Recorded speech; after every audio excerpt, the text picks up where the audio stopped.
이제 라반이 야곱에 대해서 분노한 이유가요. 자기가 그렇게 아끼던 이 가호신이라고 해야 될까요? 드라빔을 잃어버렸기 때문이라는 것을 우리는 알 수 있는데요. 이 야곱은 결코 이제 라반의 이 드라빔을 훔치지 않았다라고 이야기합니다. 그리고 만약 이 드라빔을 훔친 것이 사실이라면 어떠한 대가를 치르더라도 달게 받겠다라고 이야기하게 됩니다. 이런 말을 할 수 있었던 이유가 아내 라헬이 드라빔을 훔쳤을 것이라고 전혀 생각하지 않았었기 때문입니다. 이제 야곱의 말을 듣고 난 라반은요, 이제 자신의 드라빔을 찾기 위해서 장막을 뒤지기 시작합니다. 라반은 의기양양하게 야곱의 장막에 들어갔고요. 그리고 레아와 두 여종의 장막에 들어가서 드라빔을 찾아봤지만 발견하지 못합니다. 그리고 이제 마지막으로 라헬의 장막에 들어갑니다. 라헬은 드라빔을 얼른 낙타 한 장 아래 숨기고 그 위에 앉게 되는데요. 그러고는 자신이 생리를 하고 있어서 움직이지 못하겠다고 거짓말을 하게 됩니다. 아버지 라반은 자신의 딸이 이제 생리가 있다는 말에 속아서 드라빔 찾는 것을 포기하게 됩니다. 믿음의 조상 야곱의 아내이자 또 믿음의 사람 요셉의 어머니인 이 라헬도 이렇듯 별 볼 일 없는 사람이었다라는 것을 발견하게 됩니다. 사람에게는요 누구든지 이러한 모습이 있습니다. 라헬만 거짓말하고 속이고 빼앗는 것이 아니라 우리도 살다 보면 이러한 모습들이 있습니다. 그래서 로마서 3장 10절 이하에는 이렇게 기록하죠. 기록된 바 의인은 없나니 하나도 없으며 깨닫는 자도 없고 하나님을 찾는 자도 없고 다 치우쳐 함께 무익하게 되고 선을 행하는 자는 없나니 하나도 없도다라고 기록하고 있습니다. 사람이란 이렇게 모두 의롭지 못한 존재들입니다. 야곱도요 보면 그렇게 훌륭한 남자는 아니었던 것 같습니다. 라헬도 그렇게 멋있는 여자는 아니었던 것 같습니다. 우리와 비슷한 사람들이었습니다.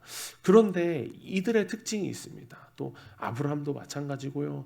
그런데 이 믿음의 선진들의 특징이 있습니다. 바로 하나님이 일방적으로 그들을 사랑하셨다라는 것입니다.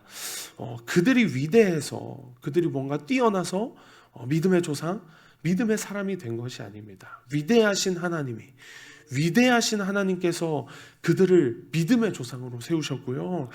믿음의 사람으로 만들어가고 빚어가고 계시다라는 사실을 우리는 이 창세기를 통해서 발견할 수 있어야 합니다. 우리가 흠없고 완벽하기 때문에 하나님이 우리를 구원하신 것이 결코 아닙니다. 우리의 의는요 하나도 없습니다. 그럼에도 하나님은 우리를 창세전부터 택하셨고요. 믿음의 사람으로 세워가고 계시고요.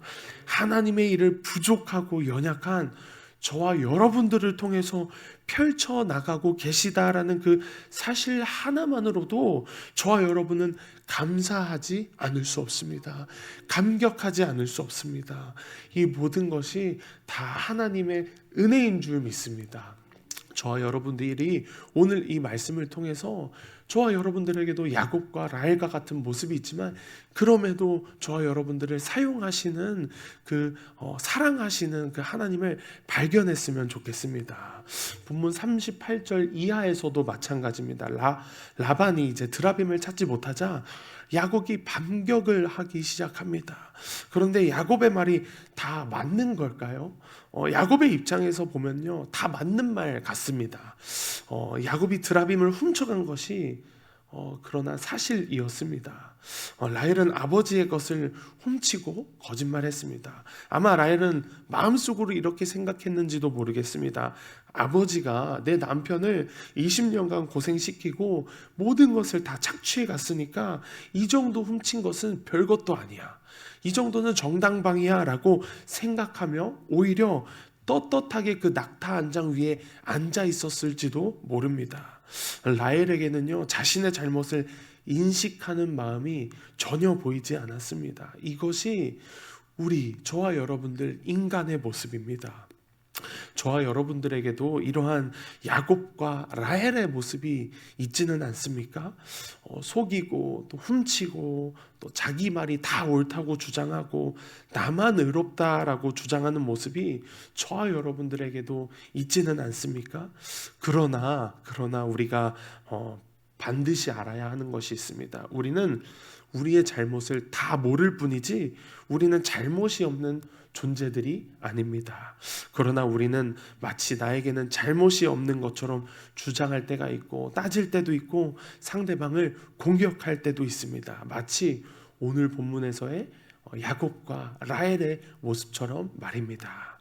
이제 말씀을 마무리하면서 오늘 아침 여전히 우리 안에 존재하는 이 야곱과 라헬의 근성이 내 안에서 끊어지게 해달라고 기도하는 저와 여러분 되었으면 좋겠습니다. 그러나 기도하지만 우리가 반드시 기억해야 할 것은요, 이 오늘 본문 하반절에서 야곱이 했던 고백처럼 하나님은 나의 고난과 내 손의 수고를 보시는 하나님이십니다라는 이 야곱의 고백처럼 이 말은요, 하나님이 나와 함께 계신다라는 말과 같습니다. 우리가 아무리 야곱과 같은 근성, 라헬과 같은 근성을 갖고 있을지라도 하나님은 우리와 나와 함께 계시는 하나님이시라는 사실을 저 여러분들이 잊지 않으셨으면 좋겠습니다. 우리에게 허물과 실수가 그리고 거짓이 있다고 할지라도 하나님은 그것들을 예수 그리스도의 보혈로 감추어 주시고 하나님의 자녀로 우리를 불러주시는 줄 믿습니다. 이 놀라운 은혜를 예수 그리스도 안에서 누리게 해주신 하나님께 오늘도 감사함으로 감격으로 하나님께 나아가시는, 그렇게 하나님의 은혜를 힘입어 하나님의 자녀의 정체성을 가지고 살아가는 저와 여러분 되시기를 간절히 축복합니다.